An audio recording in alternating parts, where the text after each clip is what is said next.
Ladies and gentlemen, the event will start.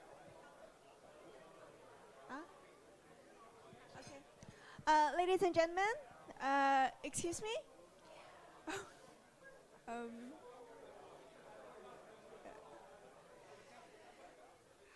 to? Ladies and gentlemen, the event will start shortly. Please take your seat. Just repeat this one. Okay. Ladies and gentlemen, the event will start. So please take your seat.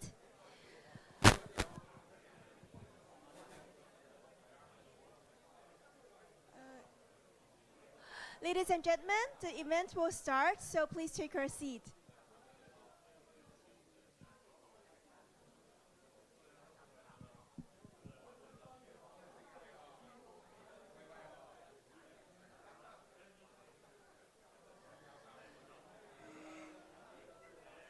Ladies and gentlemen, the event will start, so please take your seat. Okay. How to?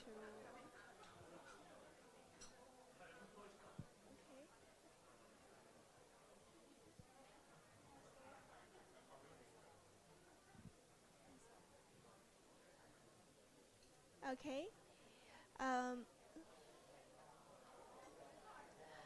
Ladies and gentlemen, please take your seat. Thank you.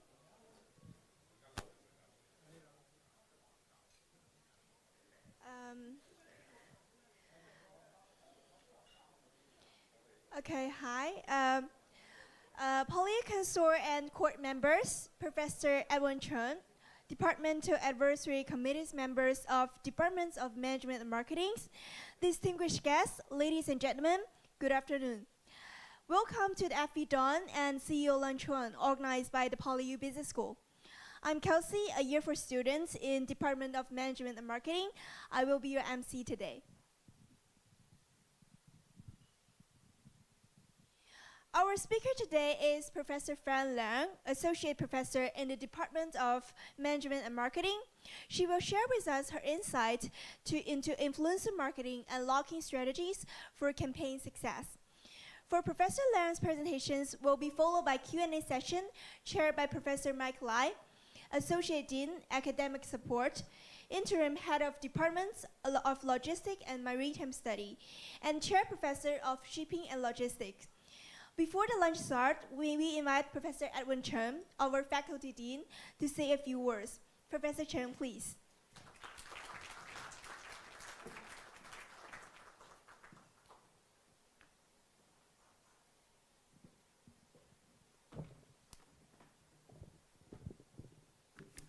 Ladies and gentlemen, esteemed colleagues and distinguished guests, it is my pleasure to welcome you to this luncheon hosted by the PolyU Faculty of Business. As we begin the new year, this gathering provides an excellent opportunity to strengthen connections between academia and the business community. We are delighted to have you with us today.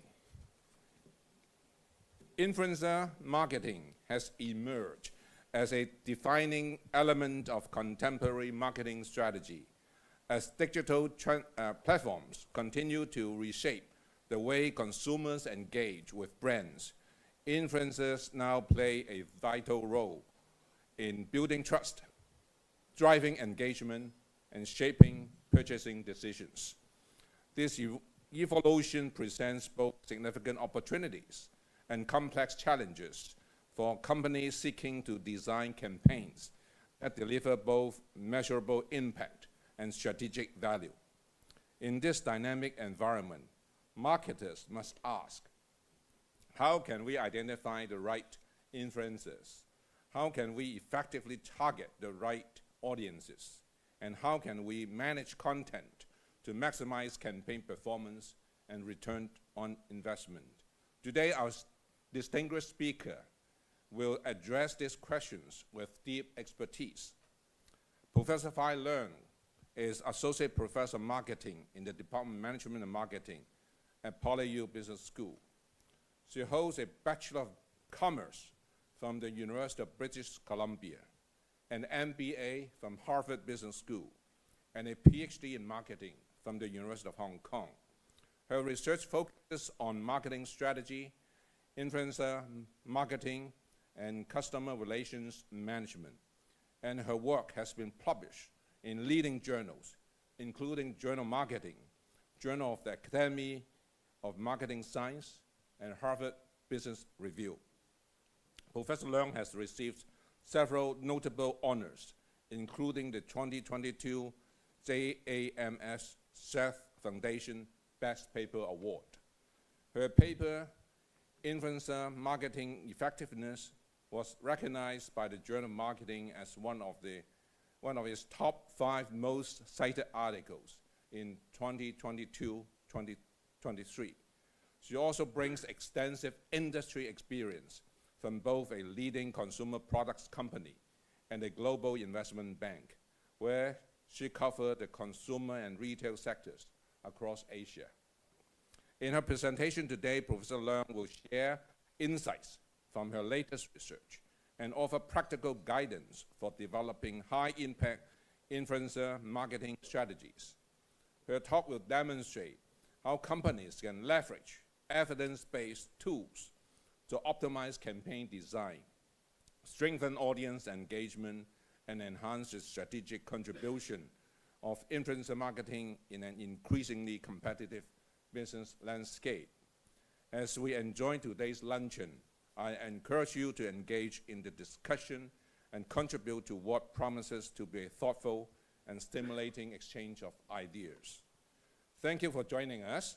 Please enjoy what I'm confident will be a compelling exploration of the evolving strategy of influencer marketing. Thank you.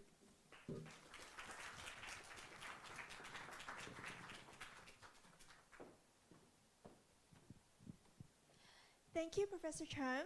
Ladies and gentlemen, please enjoy your lunch.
Ladies and gentlemen, let's now warmly welcome Professor Fran Leung to the stage. Professor Leung, please.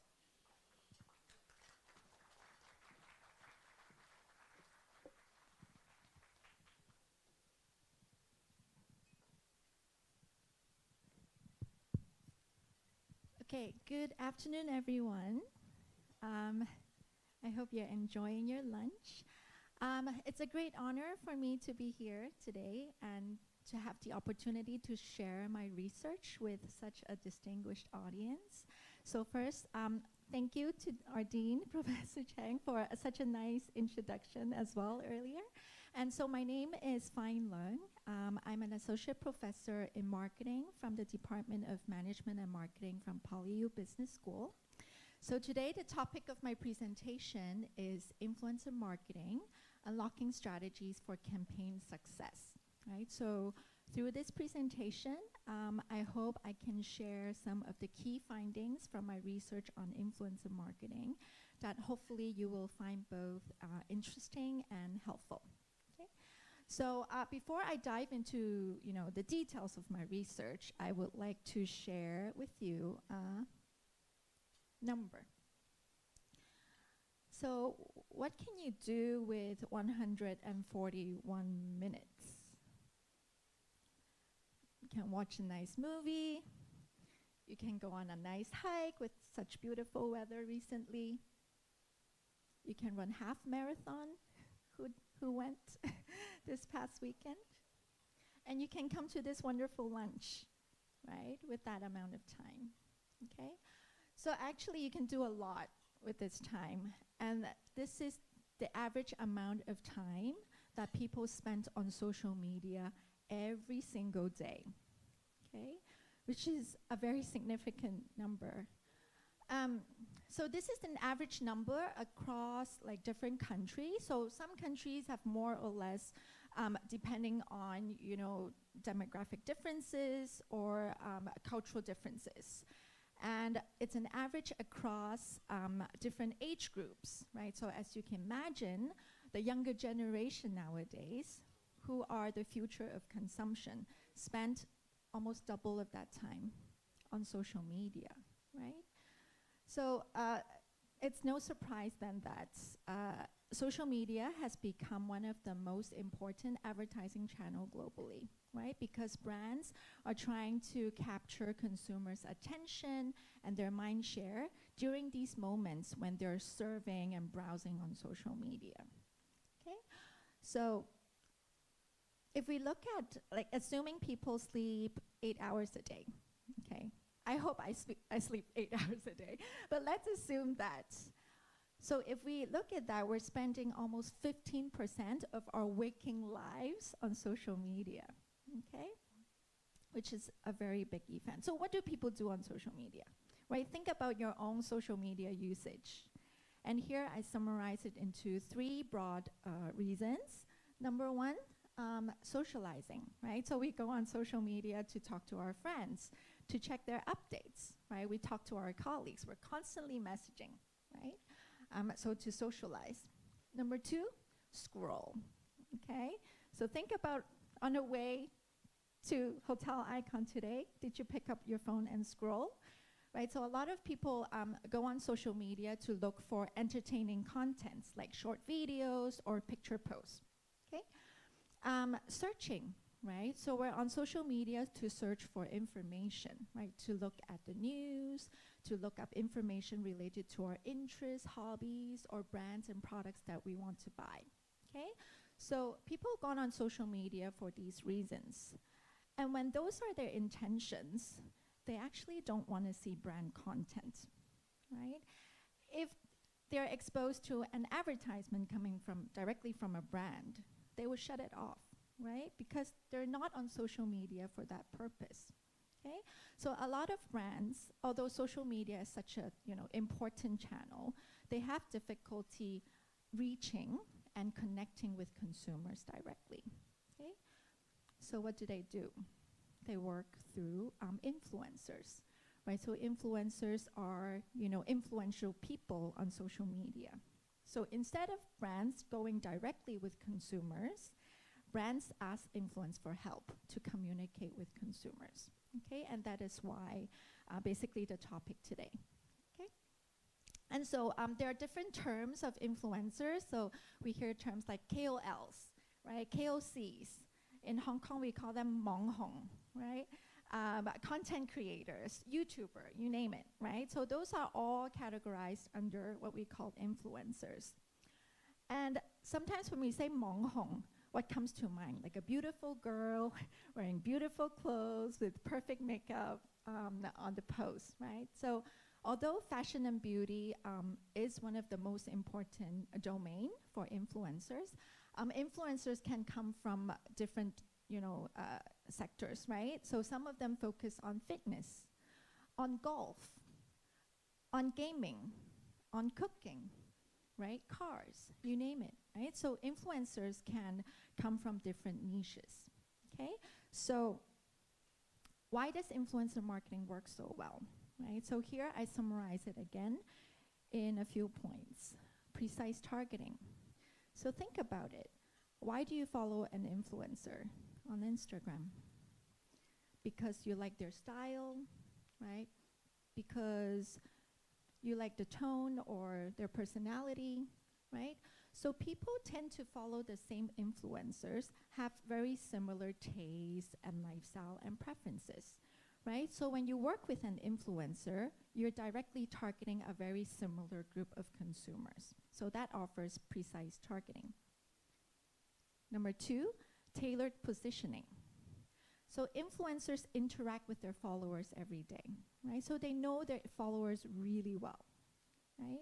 So when a brand asks an influencer to promote their product, they can position it in such a way that followers would like it, would resonate with the followers, right? So that's tailored positioning. Number 3, creative content. So traditionally, advertising content is created by in-house people, in-house employees, or it's outsourced to like a third party, like an advertising agency, okay? But when it comes to influencer marketing, you're basically taking the content creation power and democratize it to many, many influencers. So the result of that is very diverse and very creative content that brands are not able to create themselves, okay? And lastly, established trust. So it's sad to say that consumers don't trust brands because they try to get money from us, right? But these followers trust their influencers. I mean, if they don't trust them, they'll just click and follow, right? So there's established trust between the followers and the influencers. So instead of the brands trying to convince consumers, it's actually easier to ask the influencers to convince their consumers. Okay? So these are all the benefits of influencer marketing. And so by no surprise, in the past couple of years, influencer marketing has grown tremendously. So in 2025, the global influencer marketing spending has reached $32 billion US, which is very big market. And it has grown 3 times, more than 3 times in the past 5 years, right? So many people say, oh, during COVID, people are stuck at home, and that's why they spend a lot of on social media. But we see that even now, right, when life is back to normal, it continues to grow, right? And 75% of brands indicated that they have a dedicated budget for influencer marketing, okay? And if we look at the chart on the right, on average, the companies spend around 10 to 25% of their marketing budget in influencer marketing, right? And actually more than 10% of them spend over 50% of their budget, including big companies like Unilever, okay? So as we can see, it's a booming sector, right? Seems like it's gonna stay, right? But also at the same time, we're hearing more and more concerns coming from brands and marketers in rising costs of working with influencers, right? And also because of the economic uncertainties we have nowadays, they have increasing pressure to justify their return on investments, right? So that is really what motivates my research, right? What I wanted to ask is, how can companies make influencer marketing more effective, right? So as we can see, more and more resources are allocated to this strategy. So how can companies get more out of it, right? So that's basically the objective of my research. Okay, so here is like a list of both published and ongoing work I've been working on this topic, and I have had the privilege to work with distinguished scholars from both international institutions and locally. Actually, one of my good co-authors is here today, Professor Flora Gu. So without my co-authors, the research is not possible. And some of the work have been very fortunate to receive recognition, both in the academic community, as you know, our dean mentioned earlier, as well as in the business community through like media mentions. And in particular, one of the research has been featured in Harvard Business Review article and will soon be included in the HBR's must-read book series, which is a great honor for us, and it's really exciting. So today I'm excited to kind of share some of the key insights with you. Well, due to time, I can't go over each and every project, but just want to share some of the key findings with you that hopefully you would find interesting. Okay, so to understand how to improve influencer marketing effectiveness, we first need to know how to measure it. Okay. So in this research, we measure it with something called engagement elasticity, fancy name. Okay, so what it means is percentage increase in engagement. So things like likes, comments, shares, for every 1% increase in influencer marketing spend. So what it means is essentially, if we increase influencer marketing spending by 1%, how much more engagement can we get, right? So essentially, you can think of it as like a ROI measure, right? It's a return measure. And what this research tries to do is, how can we improve this engagement elasticity? So getting more out of your dollar, okay? All right. So to help us think about how we can impact influencer marketing effectiveness, we look at this really simple, what we call communication model. So what this says is just how a message flows from the sender, so in our case is the influencer, to the receiver, their followers, right? So there are three components here, very simple: the sender, right, the receiver, and the message itself, all right? So what we're saying is that in order to increase effectiveness, so we want to improve receivers' responses, right?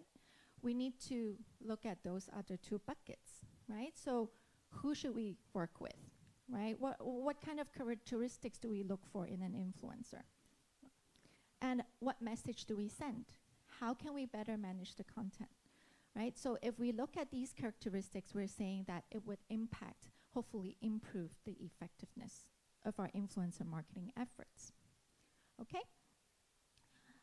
So I'm not gonna go into detail here. Basically, these are the data sources we use across different research projects. So the point here is we looked at data from different platforms, including Weibo, which is like a more like a broadcasting social platform in China. We have Douyin, right, so the Chinese version of TikTok, so more short videos platform. Also Instagram, more picture plus text kind of platform, and using overseas data. And we find consistent findings using these different data sources. Okay, so let's first look at this first bucket, right? So influencer characteristics. Like, so who should we work with, right? Who should we select to work with? Okay, the first one is posting frequency. So basically, how often an influencer posts on the social media, right? So generally speaking, we want to work with influencers who are active, right? Because if they post more frequently, you get more updates, that's great. And also it helps to build the relationship with their followers, right? So higher posting frequency is better. But we also find that people who post too often might backfire, right? Because they're simply annoying. If you see an influencer who make like 10 posts per day, right? It clutter your feeds, And so people would pay less attention to your post as a result. Okay, so here we're saying that we want to work with influencers with medium level of posting frequency. Okay, so to illustrate this in a curve, it's going to look like this. So it's an inverted U-shaped curve. Basically, we're saying that we want to work with people in the middle, right, middle range in terms of posting frequency. So you see that the average company in our data set are working with influencers who are scoring too low on posting frequency. And if we move it from the average to the optimal point, they can increase effectiveness by as much as 20%. So it's a very significant number. Okay, so we just talked about, you know, how often they should post, and now we look at how often they should endorse, right? So out of 10 posts, how many of those are sponsored by brands? Okay, so you might think, you know, of course we don't want to work with an influencers who endorse like a lot, right? Because it feels like the influencer is too hard sell. They're doing posting just for money, right? For commercial purposes, right? Rather than, you know, genuinely wanting share with their followers, right? So in that sense, we want to work with influencers who endorse little, okay? But there's a tweak to it. There's actually positive things that comes with endorsements. So if you look at an influencer who have a lot of endorsements, you might think, why? Why is that? Well, the influencer must be good, right? So actually endorsement helps to serve as a form of recognition, as a stamp of approval that the influencer is valuable in the market, okay? So what we're saying that is that we want to work with influencers who either endorse very little, or you want to work with influencers who endorse a lot, right? So we want to work with influencers who are at either ends of this spectrum. Okay, so that's very intriguing, right? Because I think most companies, if you see here, average, they're working with influencers in the middle with the lowest effectiveness. Right, so what we think is that it's important to work with influencers who have a clear positioning, right? So either you want to work with influencers who are just pure organic sharers with very little endorsement, right? That's clear positioning. Or you want to work with professional endorsers, right? Because followers would go to these influencers just to look at the products that they have curated for their followers, okay? So this is a very interesting and unexpected finding from our research, right? As I mentioned, a lot of brands are working with influencers in this middle range, something they can consider, right? Okay, finding number 3, this is more straightforward. So about originality, right? So the degree to which influencers create content that is original. And so more original influencers, they share content in their own voices, right? In their own style. They do more storytelling, right? So as a result, they're viewed as more authentic, right? And so we suggest influencers to work with influencers who have high originality. Okay, so this is intuitive and more straightforward to follow. Lastly, follower brand fit. So every single social platform label us with interest tags based on the type of content that we like to consume, okay? So Miranda is very fashionable. So I'm thinking that she looks at a lot of content on Instagram related to fashion. So Instagram gives her a fashion interest tag, okay? Dean Edwin looks very fit. It seems like he likes to consume Instagram content related to fitness, okay? So Instagram gives him a fitness interest tag. Okay, so as you can imagine, if we look at an influencer, you can determine, you know, what the followers like, right? What their interests are. So what this follower brand fit is basically if the influencer's followers' interests align with my brand's domain, okay? So if I am promoting a Chanel handbag, right? And I work with an influencers who Miranda likes to follow. Many followers like fashion, right? So then the followers who like fashion have a high fit with my Chanel handbag, right? But imagine now I work with another influencer whose followers like fitness, like Ardeen, right? Then he probably don't want to see my Chanel handbag post. Okay? So basically that's what follower brand fit says. So think about it. Do you want to work with an influencer with high follower brand fit or low follower brand fit? I think everyone would say high, right? Right? I want to target an influencer whose followers are into fashion, right? That's true, but there's again a tweak to it.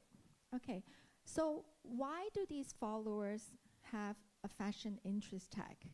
And the reason why is they have already been consuming a lot of fashion-related content, including my competitors' content, right? So if I give them another Chanel handbag post, it's gonna be enter this big clutter of very similar content they're already consuming, okay? So what we're saying that is, again, we want to work with influencers whose followers exhibit this medium level of follower brand fit, right? So again, we see this inverted U-shaped curve. We don't want to work with an influencer with low fit, like low follower brand fit, because Jin Atwin simply don't care about Chanel handbags. We don't want to work with influencers who have very high follower brand fit because they're already consuming a lot of similar content, right? So we're saying that they should work with someone in between there, right? Which is, again, a fairly counterintuitive and new finding. Okay? So these are the four influencer characteristics that we just talked about, basically informing us on what kind of influencers we should work with, okay? Beyond, sanity measures that we always talk about, like follower size, etc. Okay? And next, we'll talk about post characteristics, the second bucket. So basically, we're asking the question of, how companies should manage influencers' content to increase effectiveness. Okay? All right, so first one is positivity. So how positive is the content? Okay? And you would say, fine, I'm paying influencers so much to write something about my product. Of course it has to be positive, right? Yes, true, right? A positive post means the influencer actually endorsed the product and liked the product. But we also find that if it's too positive, it might backfire, okay? Because simply it's just sound too fake. Like if you're all talking about the good things about the product. So what we're suggesting is that you need to include some negativity and some imperfections in the post to make the post feel more real and authentic to the followers.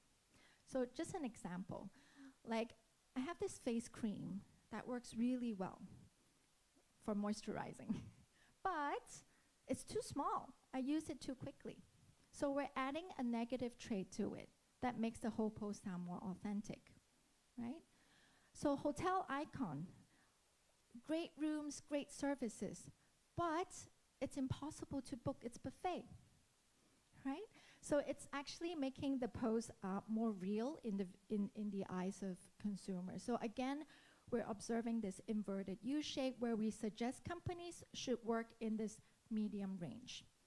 And not surprisingly, companies in our data set are overshooting in terms of positivity, right? So by lowering it to the optimal point, you can actually help to increase effectiveness. Okay. Next one is sponsor salience. Basically what it means is how prominently do we want to display our brand in the post, right? So imagine on Instagram you're putting the ad with the brand account, right? Or you add like a website of your shop, right, to make your brand more prominent and obvious. Most people would think it's not good to do that because it feels more like an ad, right? But actually what we found is putting more information about the brand is beneficial because it provides information value to the followers.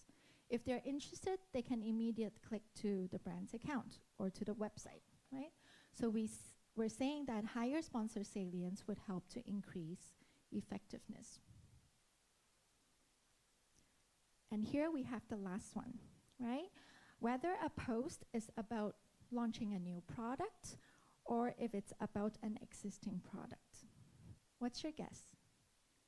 Do you think posts about new products are more effective or posts about existing products are more effective? New products? Yes, I think intuition tells us that posts about new products are more interesting, right? It's about something new. So followers are more likely to like it and share it and comment on it. But of course, I share a counterintuitive finding. So actually, posts about new products are less effective. And what we think is that, new products, there's a lot of uncertainty about it. So actually, when a consumer, they see a brand about a new product, they're reluctant to share it. They might like it, but they might not share it to their network because I don't know how good it is, right? So that's our guess. And so we find that posts about new product launches are less effective by 30%, okay? But a lot of marketing dollars are spent on promoting new products. And we observe that in our data as well.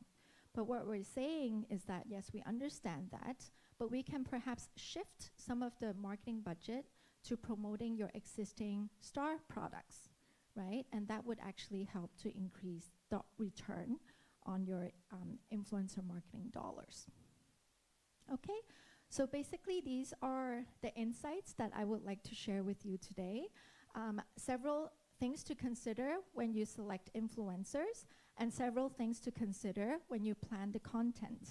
Okay, so hopefully this helps provide some insights and guidance to marketers in terms of influencer selection and content management.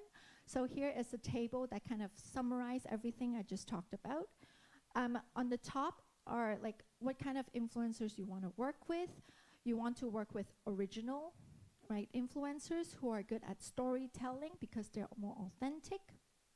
Regarding posting frequency and follower brand fit, we observe this inverted U, or we call Goldilocks effect, where a balanced approach is better. In terms of endorsement frequency, we find a polar effect. So we want to work with influencers who either endorse little or endorse a lot. For post characteristics, so how should you manage the content? Sponsor salience, we observe an increasing effect, so meaning that we want to make the brand more salient and more prominent. New product posts actually decrease effectiveness. Okay, so consider shifting some dollars to your existing products. Post positivity, we observe this curvilinear effect again. So think about installing a little bit of imperfections in the post would actually make your post seems more real and authentic. Okay, so these are the main findings I want to share with you today. Hopefully you find them interesting. And if you want to read more about my research, these are the links to the articles. And stay tuned for my future research, forthcoming insights, and I look forward to sharing those with you as well in the future. Okay, thank you very much.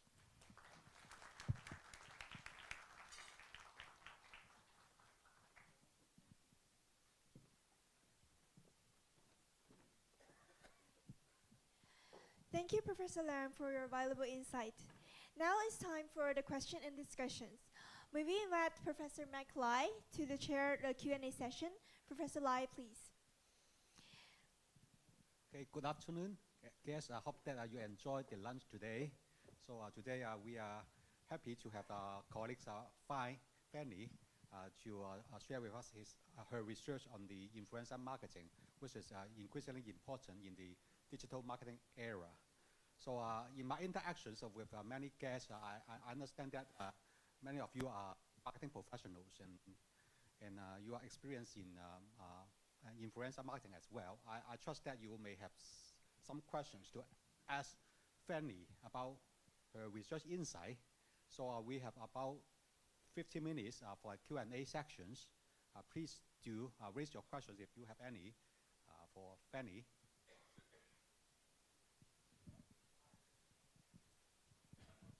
Fine. Thank you for your very interesting and thought-provoking sharing. My question is, I would like to know what product or what industry that influencer marketing would work the best and the worst. I think it's hard to say which sector is best or worst, because I feel like it could work for diverse products and categories. Certainly, influencer marketing is more popular among certain categories, as I mentioned, like in fashion and beauty, simply because consumers of fashion and beauty tend to spend a lot of time on social media.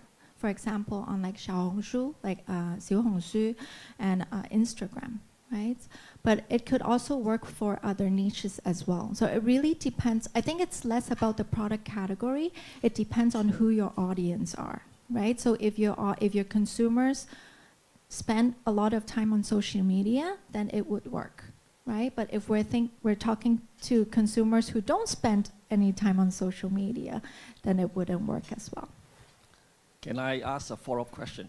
Would it work on, let's say, professional services or on industrial or business equipment and services? Yes, certainly. So influencer marketing is also used for B2B context, if that's what you're asking. But the platforms that we look at might be different, right? So for LinkedIn would be a fairly popular platform for influencer marketing among the B2B sectors, right? And actually a lot of employees from B2B companies are influencers themselves.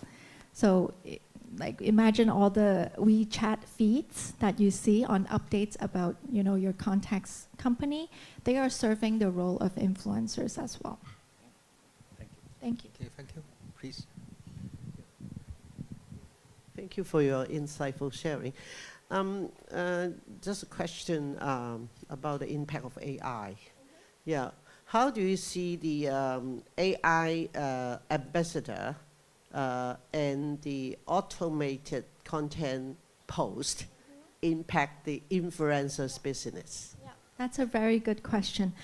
Actually, AI is a topic for any presentation you go. Yeah.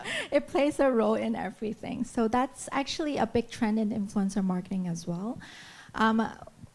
There are AI influencers nowadays, where the influencer is actually created, right? We see that. And sometimes they're so real that you can't really tell.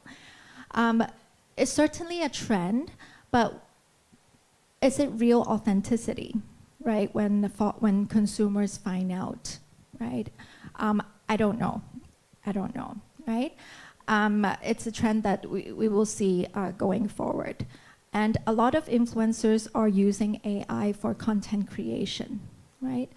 But you know, followers, they know what is real and authentic, right? They have been following the same influencer for a long time.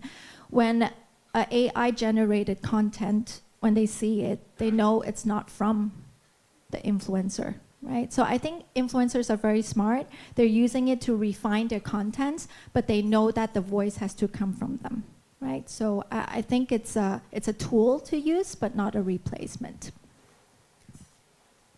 Thank you. So Marinda, please. Thank you. First of all, thanks for your very interesting and insightful sharing. So I'm just thinking about, for example, PolyU or PolyU business schools. I'm wondering whether anything, say, business schools can adopt, say, influencing marketing to promote its programs in the context of, say, target students in Hong Kong, vis-a-vis those in mainland, as well as those overseas. So I think one way is to find some influencers within our institution, including yourself and Dean Edwin. So I Actually, a lot of companies, CEOs are becoming influencers. Like look at like LEUNG from like Xiaomi or like Elon Musk from Tesla. They are influencers too, right? So I think if we can identify potential influencers from our institution, basically just to be the face, right, and be more active on social media. I think that would be one avenue. Another one is it really depends on who we want to target. Like, are we trying to promote it to potential students, right? Then we have to think about, you know, what kind of content they want to look at, right? Perhaps some of our successful graduates, right? People that they would look up to can be potential, individuals we can collaborate with. Or if we were targeting companies, right? Then I'm thinking it would be on LinkedIn, and the content would be more about like our practical sharing, like what we do today, right? So I think there are different areas that we can adopt it, but it depends on which audience we try to talk to. Okay, thank you. We can take questions from other table, as mainly the questions come from one table. So any questions from other tables? Okay, please. Thank you, Professor Leung, for the wonderful 7 tips for us. And among the 3 platforms you mentioned that your research based on this, that's Douyin, Instagram, and Weibo, right? Is there any difference in between, I mean the behavioral difference between the platforms that you want to share with us? And then one more question is about the the number of followers. You mentioned about the brand fit of the influencer, right? In the industry, we tend to go for more like a nano influencer with fewer followers, but it feels like the more effective, cost effective. Is it aligned with your what you have your findings, or do you have some more insight about that? Would like to share with us? Okay. So I'll answer your first question about differences across platform. So for example, well, each platform has its own characteristics and purpose, right? So Weibo, for example, it's more like a broadcasting platform, right? So people, we need to think about like, why are people on Weibo? They're there to see updates, to see like big news, like what's the new buzz, right? So when that's the case, then content that is related to that will work better. For example, if you ask like a celebrity to endorse your product, it's gonna create more buzz and it's gonna be more suitable on a platform like Weibo, right? Instagram, it's like picture, mostly image kind of posts, right? So I'm thinking products that are more visible would work better. So like things that you wear on your body or like makeup would work better on Instagram because there are images to showcase it, right? For a skincare lotion, like how can you tell from a picture whether it's good, right? So I think those would be considerations across platforms. And then the second question about the size of the influencers. Yeah, so I think it's a constant debate among practitioners of whether they want to work with, influencers who have many followers or those who are like nano or micro influencers. I still think it depends on your objective, right? So if you're, trying to have reach, to create awareness, then it's still effective to work with mega influencers. Because just by working with Li Jiaqi, who have like millions and millions of followers, you can immediately reach a very big audience. So similar to like putting money in a Super Bowl ad, right? Or a Chunman ad, right? Because you have that reach. But our research finds that big influencers are less connected to their followers, understandably, because they cannot respond and interact with so many followers. So that's why a lot of companies are working with like micro-influencers who are able to engage their audience better. Like if a follower asks a question about a product, the influencer can reply or comment on it, right? So, and I think that's an industry trend. And also because of economic uncertainties, companies are more cautious with how they spend the money. So instead of putting all your money in the big influencers, they want to activate like a group of smaller influencers to have like more targeted engagement. So I hope that answered your question. Thank you. Thank you. Thank you. So let's see if other tables have questions to raise for Fanny. Still, table 1. Okay.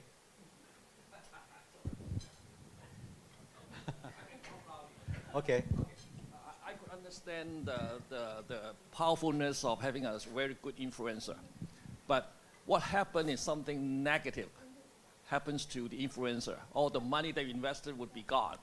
So how should a company manage that kind of situation? And in fact, there is one story from my real life experience. At one time, a company would like to find an influencer. And there was debate in the company about whether they should find a real person, let's say a movie star. But they are some of those who are concerned about the risk would like to say, should we have a, let's say, animated or computer-generated KOL instead? So my question is the negative impact in case anything goes wrong. So should we choose the animated one rather versus the real person? Or we choose the real person, what should we do if there's anything negative happening to the influencer? I think it's a long time issue. Like it's same as working with a celebrity and something went wrong, right? I think it's the same. It certainly could happen, and it's really up to the companies on how they manage the risk after it happens. So I think one thing is just to be transparent, right? And if something happens, you go up to your consumers and tell them, we acknowledge that, and you know, we will no longer work with this person. I think it's very similar to how we handle celebrity endorsement crisis. And in choosing, I think it's very hard to predict who would go wrong. Obviously, yeah, you want 100% control on an animated influencer, that would be great. But is that what your consumers want to see, right? If it's an animated influencer coming from your brand, obviously, they're going to say all good things about your company, right? So I think that's a consideration. But I think it's important to be transparent, to be upfront with your consumers. Okay, thank you. Please do.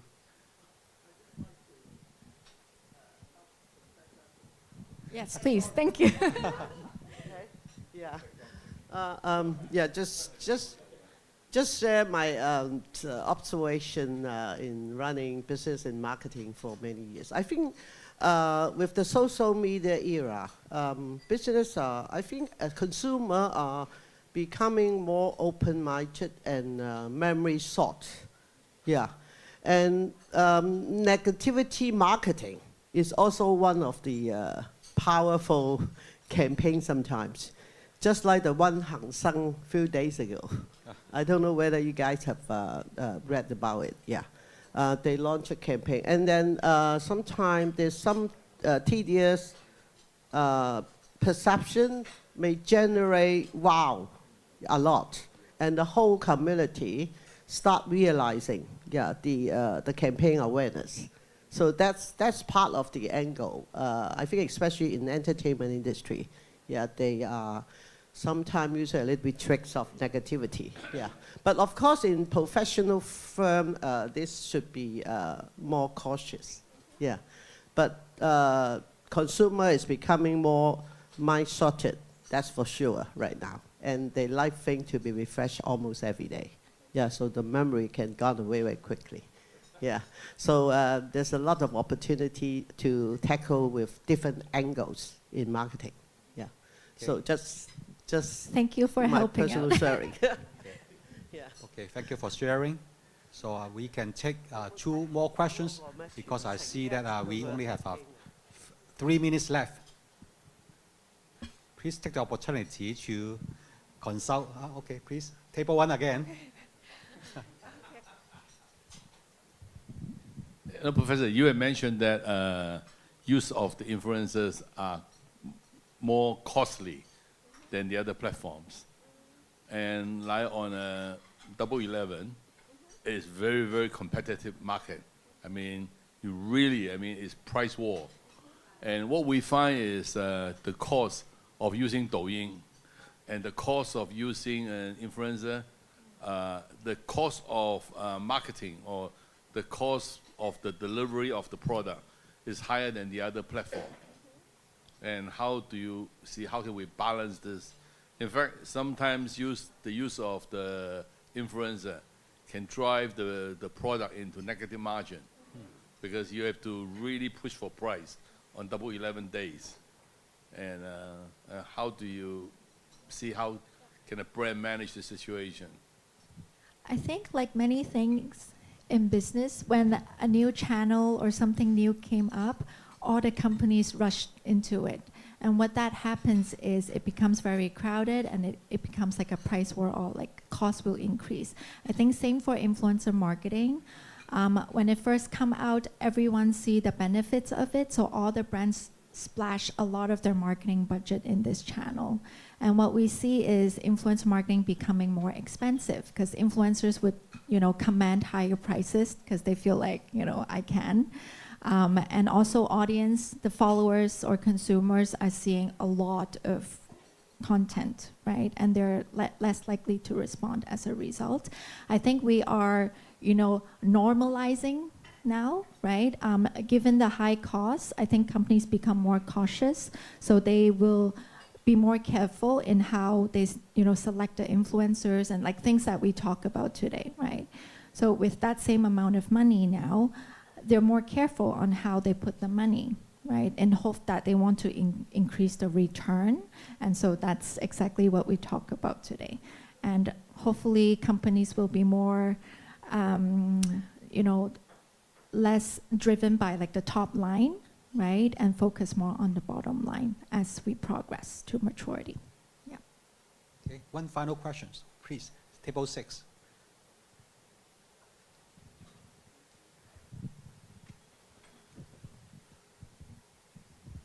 Testing. Thanks, Professor Feynman, for your insightful sharing. Yeah, this is Carrie from Table 6. My question is, in terms of the digital marketing, the traditional digital advertising, like when you're doing maybe like Facebook ad or Google ad, it is very easy to predict the outcome. You can very easy to like push, for example, like the CPM, CPC, CTR, something like that. But in terms of influencer marketing, it is quite difficult to do that because it is very fluctuated. Yeah, how do you see with the technology gone advancing could help advertiser more easy to handle this? Thank you. Right. So actually, basically, how can we better measure the performance of influencer marketing? And this is where AI comes to help again. So I think one of the biggest trend in influencer marketing is AI integration, right? So using AI to help make the campaign better designed and better measured. And AI has been used by some companies to help with predictive analysis. Right, so because you have all these like data on previous posts, on different influencers, on their followers' behaviors, we can do more accurate predictive analysis for a single post. So I think some brands are adopting it, but definitely a trend to look out for more precise measurements. Okay, thank you, Fanny. I hope that you all enjoy the dialogue with Fanny. Yeah. So this is a very timely topic about the influencer marketing. Due to the time limit and that many of you are busy executives, I would like to formally conclude these sections.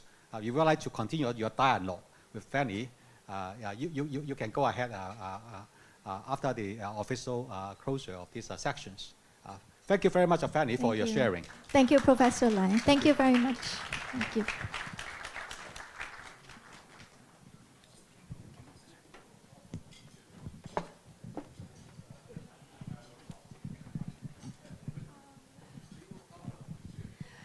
Thank you, Professor Lai and Professor Leung. Please stay, and may we also invite Professor Chong to come forward and join us for the group photos.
Ladies and gentlemen, our luncheon today has come to an end.